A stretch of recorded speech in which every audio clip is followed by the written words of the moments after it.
Baiklah, di sini kita akan membahas tentang materi hash table. Hash table atau tabel hash adalah struktur data yang sangat efisien untuk operasi pencarian, penyisipan, dan penghapusan. Hash table digunakan untuk menyimpan pasangan kunci dan nilai dengan efisiensi yang tinggi dan proses yang cepat. Hash table menggunakan fungsi hash untuk mengambil kunci sebagai input dan menghasilkan indeks dalam array tempat nilai yang sesuai dengan kunci tersebut disimpan. Proses yang terjadi pada hash table seperti yang sudah kita sebutkan tadi ada 3. Yang pertama adalah pencarian atau search. Pencarian atau search bertujuan untuk menemukan nilai yang terkait dengan kunci tertentu. Langkah-langkahnya yaitu yang pertama, menghitung indeks. Menghitung indeks dilakukan dengan cara menggunakan fungsi hash. Yang kedua, periksa indeks. Yang ketiga, menelusuri buckets. Di sini kita akan menemukan nilai-nilai yang berkaitan dengan cara memasukkan elemen-elemen sebagai kunci. Yang keempat, kembalikan nilai. Maksudnya, jika suatu nilai sesuai dengan kunci yang kita sebutkan, maka nilainya akan dikembalikan. Sedangkan jika tidak sesuai atau bernilai 0, maka akan keluar tulisan kunci tidak ditemukan. Yang kedua, penyisipan atau insertion. Bertujuan untuk menambahkan pasangan kunci nilai baru ke dalam hash table. Langkah-langkahnya yaitu 1. Menghitung indeks. 2. Periksa indeks. 3. Telusuri bucket. Langkah 1-3 ini sama seperti langkah pencarian tadi. Yang menjadi pembedanya adalah langkah keempat, yaitu tambahkan elemen. Jika kunci yang kita tambahkan sudah ada, maka akan keluar opsi untuk update nilai. Sedangkan jika tidak ada, maka akan keluar opsi tambahkan elemen baru. 3. Penghapusan atau deletion. Tujuan untuk menghapus pasangan kunci nilai baru yang ada dalam hash table. Langkah-langkahnya yaitu menghitung indeks, periksa indeks, telusuri bucket, dan hapus elemen. Di sini, kata kunci yang kita masukkan, jika ditemukan kata kunci tersebut, maka nilainya akan dihapus. Collision. Di dalam hash table ada kejadian yang dinamakan collision atau tabrakan. Terjadi ketika 2 atau lebih kunci yang berbeda menghasilkan indeks hash yang sama dalam hash table. Artinya, fungsi hash memetakan beberapa kunci berbeda ke slot yang sama dalam tabel. Collision ini adalah masalah yang harus ditangani karena hash table tidak dapat menyimpan 2 elemen di tempat yang sama. Maka ada beberapa metode yang dapat kita gunakan untuk menangani collision ini. 1. Chaining atau penggunaan rantai. Metode chaining menangani kondisi dengan menyimpan elemen yang menghasilkan nilai hash yang sama dan struktur data yang terpisah, seperti linked list pada setiap indeks tabel hash. Jika terjadi kondisi, elemen baru akan ditambahkan ke daftar di indeks tersebut. Metode kedua yaitu open addressing atau penyelamatan terbuka. Dalam metode open addressing ini, jika terjadi kondisi, hash table akan menjadi slot kosong. Diadai menggunakan teknik tertentu. Teknik yang digunakan meliputi 1. Linear probing, yaitu mencari slot berisi slot yang kosong secara linear. 2. Quadratic probing, yaitu mencari slot berikutnya menggunakan langkah kuadratik. Dan yang ketiga, double hashing, yaitu menggunakan fungsi hash kedua untuk menentukan langkah pencarian. Baik, saya Yarvita akan melanjutkan penjelasannya tentang coding. Yang pertama ada listing 11.1 yaitu hash table app. Pada kelas ini yang pertama dijelaskan kelas data item. Kelas data item mempresentasikan item data tabel hash yang hanya memiliki satu atribut, yaitu iData, yang berfungsi sebagai kuncinya. Kelas ini memiliki konstruktor untuk menginisialisasi iData dan sebuah metode getKey untuk mengembalikan nilai kuncinya. Yang kedua ada kelas hashTable. Adalah implementasi dari tabel hash itu sendiri. Kelas ini memiliki beberapa atribut. Yang pertama ada hash array. Fungsinya untuk menyimpan item data. Yang kedua array size. fungsinya ada ukuran dari array. Yang ketiga ada non-item, berfungsi digunakan untuk menanda item yang dihapus dengan kunci -1. Metode pada kelas ini adalah yang pertama ada konstruktor hastable, yaitu menginisialisasi array dan menetapkan ukuran. Yang kedua ada display table, yaitu menampilkan isi tabel hash. Yang ketiga hashFunc, yaitu fungsi hash sederhana yang mengembalikan indeks berdasarkan modulus dari ukuran array.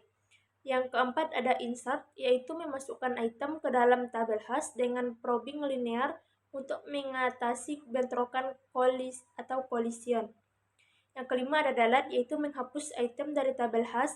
Yang keenam ada find, yaitu mencari data dalam tabel hash berdasarkan kunci. Selanjutnya ada kelas hastable app. Ini berfungsi sebagai aplikasi utama yang menjalankan program ini. Dalam metode mainnya, pengguna diminta untuk memasukkan ukuran tabel hash dan jumlah item awal. Kemudian tabel hash dibuat dan diisi dengan item-item acak.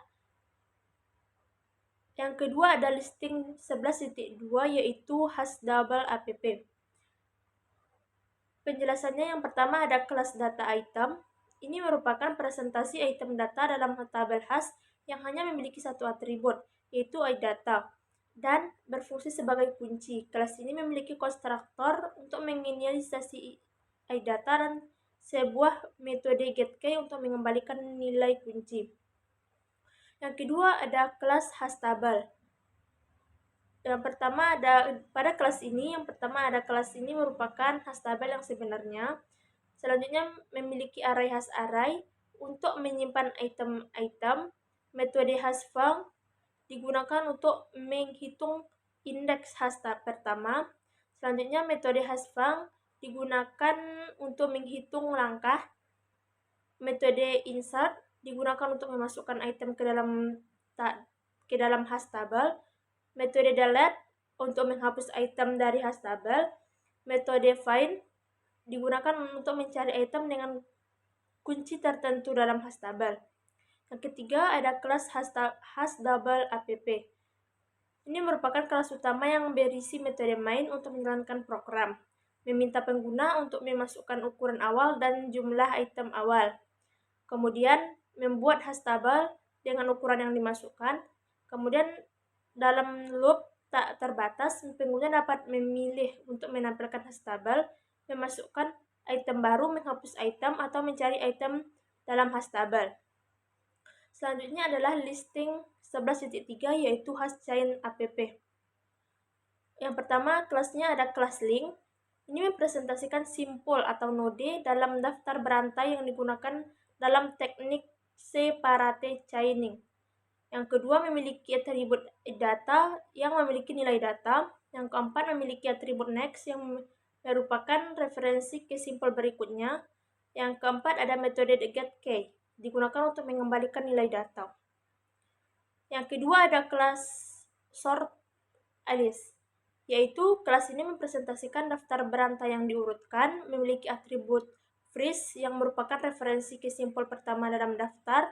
Metode insert digunakan untuk memasukkan simpul ke dalam daftar. Metode delete untuk menghapus simpul. Metode find untuk mencari simpul. Metode display digunakan untuk menampilkan isi dari daftar tersebut. Yang ketiga ada kelas hastable. Kelas ini merupakan kelas tabel yang sebenarnya yang menggunakan teknik separate chaining. Memiliki array hash array yang berisi daftar berantai. Metode display table digunakan untuk menampilkan seluruh isi. Metode hash function digunakan untuk menghitung indeks. Metode insert digunakan untuk memasukkan simpul. Metode delete untuk menghapus simpul. Metode find untuk mencari simpul dengan kunci tertentu. Yang keempat adalah kelas hashchain app. Kelas ini merupakan kelas utama yang berisi metode main untuk menjalankan program, meminta pengguna untuk memasukkan ukuran hastable dan jumlah item awal, kemudian membuat hastable dengan ukuran yang dimasukkan, Assalamualaikum warahmatullahi wabarakatuh. Perkenalkan, nama saya M. Afisena dari kelompok 3. Di sini saya akan menjelaskan codingan 11.1 sampai 11.3 beserta perbedaannya. Nah, di sini contoh codingan 11.1.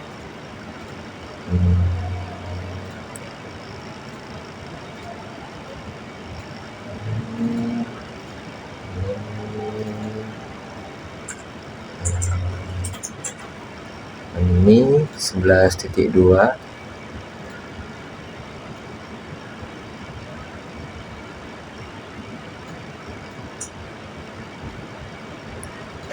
Nah, ini 11.3.